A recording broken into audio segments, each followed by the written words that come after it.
Daniel chapter 7. In the first year of the reign of Belshazzar over Babylon, Daniel had a dream, and visions passed through his mind as he lay on his bed. He wrote down the dream, and this is the summary of his account. Daniel declared, "In my vision in the night I looked, and suddenly the four winds of heaven were churning up the great sea. Then four great beasts came up out of the sea, each one different from the others. The first beast was like a lion, and it had the wings of an eagle. I watched until its wings were torn off, and it was lifted up from the ground and made to stand on 2 feet like a man, and given the mind of a man. Suddenly another beast appeared, which looked like a bear. It was raised up on one of its sides, and it had 3 ribs in its mouth between its teeth. So it was told, 'Get up and gorge yourself on flesh.' Next, as I watched, another beast appeared. It was like a leopard, and on its back it had 4 wings like those of a bird. The beast also had 4 heads, and it was given authority to rule. After this, as I watched in my vision in the night, suddenly a 4th beast appeared, and it was terrifying, dreadful, and extremely strong, with large iron teeth. It devoured and crushed, then it trampled underfoot whatever was left. It was different from all the beasts before it, and it had 10 horns. While I was contemplating the horns, suddenly another horn, a little one, came up among them, and 3 of the first horns were uprooted before it. This horn had eyes like those of a man, and a mouth that spoke words of arrogance.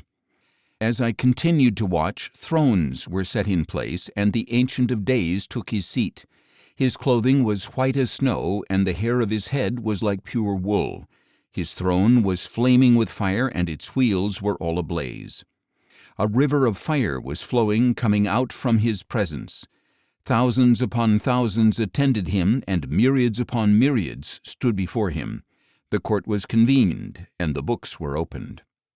Then I kept watching because of the arrogant words the horn was speaking.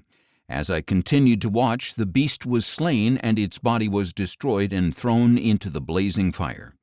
As for the rest of the beasts, their dominion was removed, but they were granted an extension of life for a season and a time. In my vision in the night I continued to watch, and I saw one like the Son of Man coming with the clouds of heaven. He approached the Ancient of Days and was led into his presence.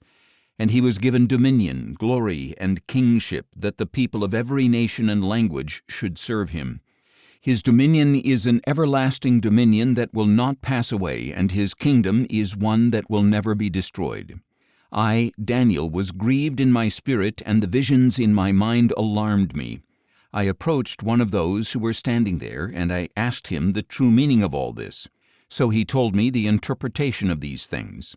These 4 great beasts are 4 kings who will arise from the earth, but the saints of the Most High will receive the kingdom and possess it forever, yes, forever and ever.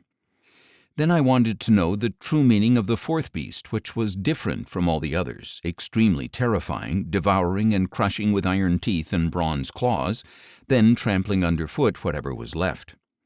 I also wanted to know about the 10 horns on its head and the other horn that came up, before which 3 of them fell, the horn whose appearance was more imposing than the others, with eyes and with a mouth that spoke words of arrogance.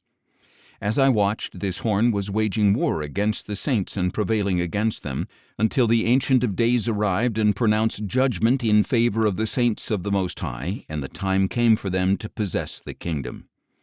This is what he said.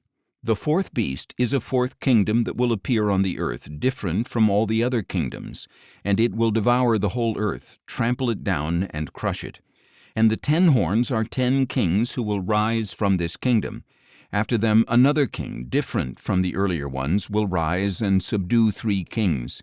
He will speak out against the Most High and oppress the saints of the Most High, intending to change the appointed times and laws. And the saints will be given into his hand for a time, and times, and half a time. But the court will convene, and his dominion will be taken away and completely destroyed forever. Then the sovereignty, dominion, and greatness of the kingdoms under all of heaven will be given to the people, the saints of the Most High. His kingdom will be an everlasting kingdom, and all rulers will serve and obey him. Thus ends the matter. As for me, Daniel, my thoughts troubled me greatly, and my face turned pale. but I kept the matter to myself.